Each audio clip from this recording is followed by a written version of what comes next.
Hello friends. आज हम बात करेंगे सन और केतु की युति के बारे में। Sun and Ketu conjunction in horoscope. Astrology में दो मेन प्लैनेट होते हैं, सन और मून। जो सूर्य होता है वो आपकी आत्मा का कारक है, और जो चंद्र जो होता है आपके मन का कारक है। अगर ये दोनों कुंडली में स्ट्रांग होते हैं तो व्यक्ति किसी भी परेशानी को, किसी भी मुसीबत को हंसते हंसते झेल जाता है और सफलता प्राप्त करता है, ऊंचाइयां प्राप्त करता है। लेकिन जब सन और मून को छाया ग्रह ओवरटेक करते हैं, उनको ग्रहण लगाते हैं, तो व्यक्ति की परफॉर्मेंस उसकी योग्यता के अकॉर्डिंग नहीं हो पाती है, उसे बहुत परेशानियों का सामना करना पड़ता है। हम चंद्र और केतु की युति के बारे में पहले बात कर चुके हैं। चंद्र और राहु की युति के बारे में भी वीडियो डाल चुके हैं। सूर्य और राहु की युति के बारे में भी वीडियो डाल चुके हैं। आज हम इस वीडियो में सूर्य और केतु की युति के बारे में बात करेंगे। राहु और केतु जो छाया ग्रह होते हैं, ये बहुत ही विपरीत नेचर के होते हैं। राहु जो है सर्प का सिर होता है, तो केतु जो है सर्प का धड़ होता है। राहु जो है वो लिमिटलेस है, भौतिक जगत से जुड़ा है। भौतिक जगत में उन्नति के लिए वो कोई भी किसी भी लिमिट तक जा सकता है, उसके लिए कोई बाउंड्री नहीं है, कोई रूल नहीं है, कोई कानून नहीं है। वहीं केतु जो है आध्यात्मिक जगत से जुड़ा है, और केतु जो है बाउंड्री, लिमिट को बताता है, कानून को बताता है। यानी कि केतु के केस में अगर आप कायदे में रहोगे तो फ़ायदे में रहोगे, केतु का ऐसा कहना है। तो आपको भौतिक जगत में अगर प्रोग्रेस करना है, इस संसार में प्रोग्रेस करना है, तो आपको सीमाओं में रह के, कानून को मानते हुए, रूल्स को मानते हुए आगे बढ़ना होगा। तो चलिए बात करते हैं सन और केतु की युति के बारे में। सन और केतु की युति कुंडली में जब होती है तो व्यक्ति के जीवन पे क्या प्रभाव पड़ता है, सन और केतु की युति के क्या फल होते हैं, इसके बारे में हम बात करेंगे। सूर्य जो है हमारे पिता को, हमारे पुत्र को, हमारी आत्मा को, हमारी ईगो को, हमारा जो आत्मविश्वास है, जो वाइटलिटी है, विल पावर है, उसको रिप्रेजेंट करता है। सूर्य हमारे बोन को भी रिप्रेजेंट करता है, हमारे हेड को भी रिप्रेजेंट करता है। सूर्य जो हमारा नेम फेम है समाज में, उसको रिप्रेजेंट करता है।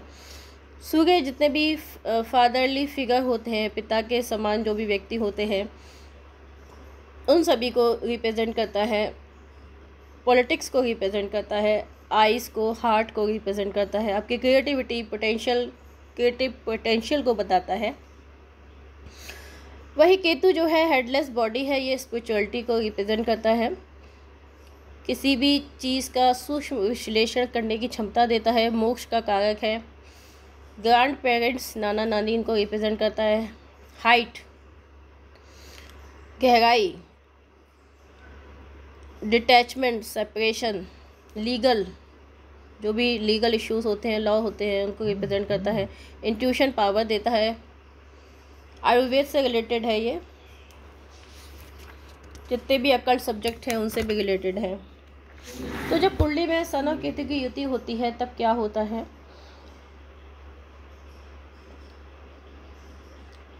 क्योंकि केतु छाया ग्रह है, छाया ग्रह है, तो ग्रहण लगाने की कोशिश करता है सन को। पर केतु में इतनी पावर नहीं होती कि सन जैसे इतनी तेज रोशनी देने वाले प्लैनेट को ये ग्रहण लगा सके, लेकिन फिर भी कुछ सीमा तक उसको प्रभावित करने में सफल होता है। डिपेंड करता है आपकी कुंडली में किस भाव में है, किस राशि में है, कितनी डिग्री पे है।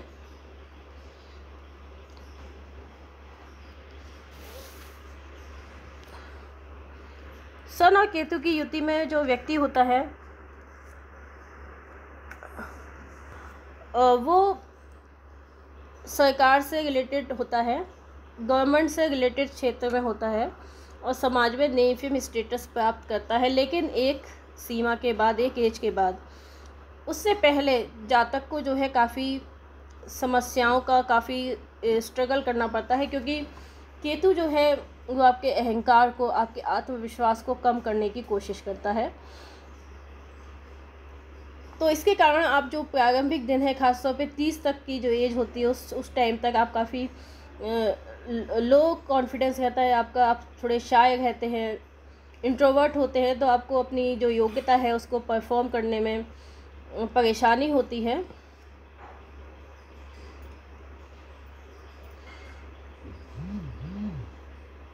यहाँ पे जो है सूर्य जो है आपके पुत्र को भी रिप्रेजेंट करता है, क्योंकि 5th हाउस का लॉर्ड होता है।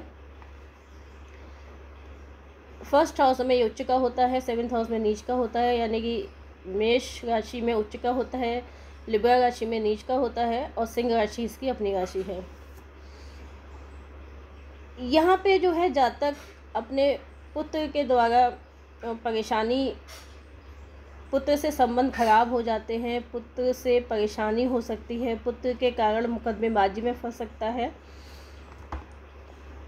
यहाँ पे पुत्र से किसी ना किसी तरह का सेपरेशन टाइप का हो सकता है, मेंटली भी हो सकता है, फिजिकली भी हो सकता है। आप बिल्कुल अलग हो जाएं, अलग अलग हैं, या फिर आइडियोलॉजिकल डिफरेंसेस हो सकते हैं। इस तरह की युति वाले लोगों के पिता जो हैं, पिता को भी अपने स्टार्टिंग के दिनों में काफ़ी परेशानी झेलनी पड़ती है। पिता का स्टेटस समाज में बहुत अच्छा होता है, बहुत अच्छा रेपुटेशन होता है, बहुत अच्छी पोजीशन होती है, लेकिन उसको प्राप्त करने के लिए उन्हें काफ़ी परेशानियों का, रुकावटों का, समस्याओं का सामना करना पड़ा होता है, तब वो जो आज उनका स्टेटस है वो प्राप्त कर पाते हैं। पिता जो होते हैं वो काफ़ी अध्यात्म में रुचि लेने वाले, आध्यात्मिक नेचर के होते हैं, और पिता जो है वो नेचुरल वातावरण में, जैसे गांव का वातावरण हो, जैसे फार्म हाउस बना लिया, नेचुरल, उसमें रहना पसंद करते हैं, और एग्रीकल्चर वगैरह में भी इंटरेस्टेड होते हैं, खेती वगैरह करने में। यहाँ पे जो है जातक के रिलेशन अपने पिता से काफ़ी ख़राब हो जाते हैं, क्योंकि केतु है सेपरेशन का कारक, ऑब्स्टिकल्स का कारक होता है। तो यहाँ पे जो है पिता के सुख में कमी करता है, या तो पिता मिसिंग हो, या तो पिता नहीं होते, मिसिंग होते हैं, या फिर पिता से दूरी किसी न किसी कारण से बनी रहती है, या फिर आइडियोलॉजिकल डिफरेंसेस हो सकते हैं, या फिर पिता से अलग हो जाता है जातक। कई केसेस में पिता की अर्ली एज में डेथ देखी गई है, लेकिन ये डिपेंड करता है सन और केतु किस हाउस में, किस डिग्री में, किस राशि में है, अदर प्लैनेट्स का क्या इन्फ्लुएंस है, सभी केसेस में नहीं होता है। सेपरेशन जो है वो साइकोलॉजिकल हो सकता है। ऐसे जातक क्योंकि इंट्रोवर्ट होते हैं, इनको अपने कॉन्फिडेंस कम होता है, अपने विचारों को, अपनी योग्यता को एक्सप्रेस करने में इनको परेशानी आती है, तो ये इंट्रोवर्ट हो जाते हैं, शाय हो जाते हैं, अपने आप को अलग कर लेते हैं परिवार से, समाज से। तो कई बार इनको ऐसा लोग समझते हैं काफ़ी एटीट्यूड है, इसलिए हमसे बात नहीं करता, इस तरह से लोग इनको गलत भी समझ लेते हैं।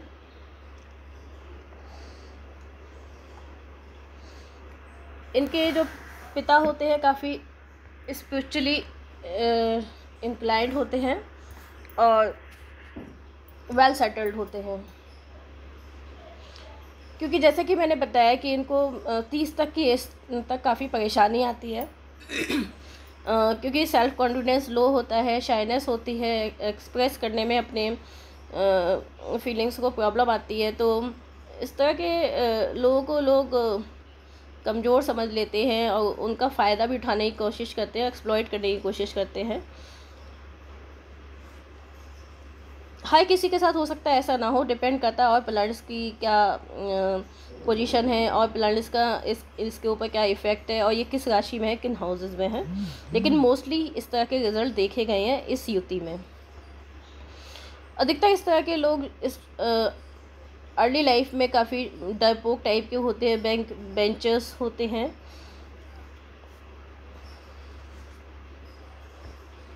और इनमें जो लीडरशिप क्वालिटी है वो भी कम होती है, कम बोलते हैं, पर इस तरह के जो इफ़ेक्ट है मैंने बताया ना 30 तक ज़्यादा रहते हैं, उसके बाद ये कम होने शुरू हो जाते हैं व्यक्ति, क्योंकि जो ग्रहण होता है वो कुछ समय के लिए होता है, हमेशा के लिए नहीं होता। तो इसीलिए इस तरह के जो नेगेटिव इफ़ेक्ट होते हैं वो कुछ समय के लिए ही होते हैं। 30 तक ज़्यादा देखे गए हैं और ज़्यादा से ज़्यादा 35 तक व्यक्ति इन सभी से निजात पा लेता है, इन सभी पे विजय पा लेता है। यहाँ पे जो केतु होता है वो होता है लिबरेशन, मोक्ष। तो केतु कहता है कि यहाँ पे आप जो ईगो है उसको छोड़ दीजिए। अब जब ईगो चली जाती है तो व्यक्ति को कॉन्फिडेंस भी कम हो जाता है। अब केतु कहता है कि लॉ से चलो, लिमिट में चलो। राहु कहता है यहाँ पे कि आवश्यकताएं अनंत है तो मैं तो कोई भी साधन यूज़ करूँगा उनको पूरा करने से। लेकिन केतु कहता है कि कायदे में रहोगे तो फ़ायदे में रहोगे, यानी साधन सीमित है, इच्छाएं अनंत है। सीमित साधनों से अपनी असीमित इच्छाओं को पूरी करना है कायदे कानून में रह के। तो यहाँ जातक के साथ प्रॉब्लम हो जाती है, क्योंकि इस आजकल के समाज में हर जगह आप कायदे कानून लगा के चलते हैं तो आपको बहुत ज़्यादा परेशानी होती है, बहुत ज़्यादा स्ट्रगल करना पड़ता है। इस तरह के जातक जो है वो स्पिरिचुअली इंक्लाइंड होते हैं। और केतु कहता है कि अपने अंदर ईगो और जो भी है एटीट्यूड वगैरह सबको निकाल के हम्बल तरीके से जो भी आपकी इच्छाएं हैं, जो भी आवश्यकताएं उनको पूरा करो। तो यहाँ पे बार बार जातक जो है जातक को वो अपने अंदर झांकने को अपने को ईगो उठा के खुद के अंदर झांकने को, खुद में सुधार करने को प्रेरित करता है। और अपना एटीट्यूड हम्बल बनाओ, पोलाइटली हम्बली आप प्रोग्रेस करो। इस तरह के लोग जो होते हैं आत्मचिंतन, देवीय चिंतन, इस तरह के विषयों में ज़्यादा इंटरेस्टेड होते हैं।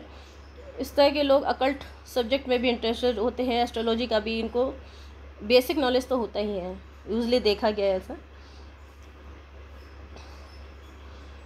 गूढ़ विषयों में इनका काफ़ी इंटरेस्ट रहता है, अध्यात्म की तरफ इनका झुकाव रहता है, क्योंकि सूर्य जो है आपके हार्ट का कारक है, लोअर पोर्शन ऑफ हार्ट जो होता है उसका कारक है, आई का कारक है।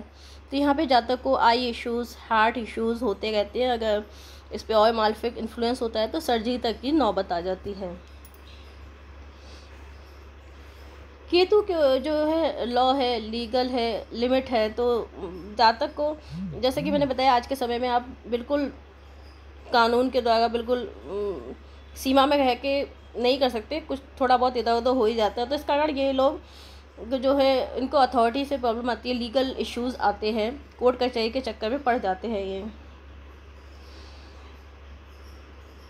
यहाँ पे जो है जातक को अपने पिता से काफ़ी लगाव होता है, लेकिन जातक को किसी न किसी कारण से पिता से दूरी बनी रहती है, मेंटली या फिजिकली, कोई भी हो सकती है। मिसअंडरस्टैंडिंग भी हो सकती है, आइडियोलॉजिकल डिफरेंसेस भी हो सकते हैं।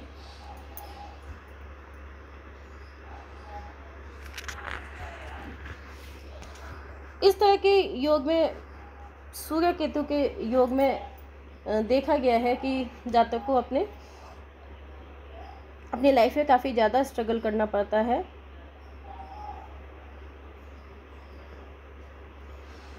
इस तरह के योग वाले लोगों में बोन फ्रैक्चर की संभावना भी देखी गई है, बोन फ्रैक्चर के केसेस भी देखे गए हैं, क्योंकि सन जो है आपकी बोन का भी कारक होता है। इस तरह के जातकों में टैलेंट की कमी नहीं होती है, लेकिन क्योंकि मैंने बताया केतु कहता है कि सीमा में रहो, कायदे कानून में रहो, तो इस कारण इनको प्रॉब्लम आती है।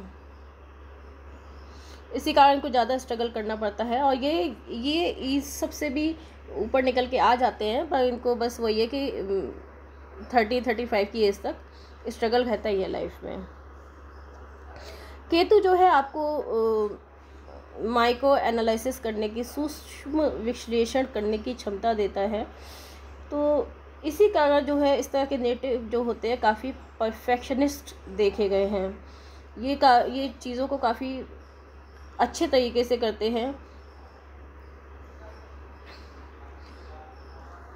क्योंकि ये बार बार अपने आप को सेल्फ एग्जामाइन करते रहते हैं, सेल्फ क्रिटिसाइज़ करते रहते हैं, अपनी जो कमियां होती हैं उनको दूर करते रहते हैं। तो इसी कारण ये धीरे धीरे परफेक्शनिस्ट हो जाते हैं। लेकिन फिर भी इनको समाज में सडन जो है लॉस ऑफ पोजीशन, सडन कुछ ना कुछ प्रॉब्लम इनके साथ ज़रूर होती है। इसी कारण ये अपने सोसाइटी में अपने आप को काफ़ी लोनली और अनकम्फर्टेबल फील करते हैं। तो friends, this is all about sun Ketu conjunction. अगर आपको ये वीडियो पसंद आया हो तो इसे लाइक करना ना भूलें, हमारे चैनल को सब्सक्राइब कर लें और बेल आइकन को प्रेस कर दें ताकि आपको नई वीडियो का नोटिफिकेशन टाइम से मिल जाए। ये युति अगर आपकी कुंडली में है तो आप अपने एक्सपीरियंसेस हमारे साथ शेयर कर सकते हैं, कमेंट बॉक्स में मैसेज कीजिएगा। अगर इस युति के बारे में और कोई डाउट हो तो वो भी आप हमें कमेंट बॉक्स में मैसेज कर सकते हैं। Thank you.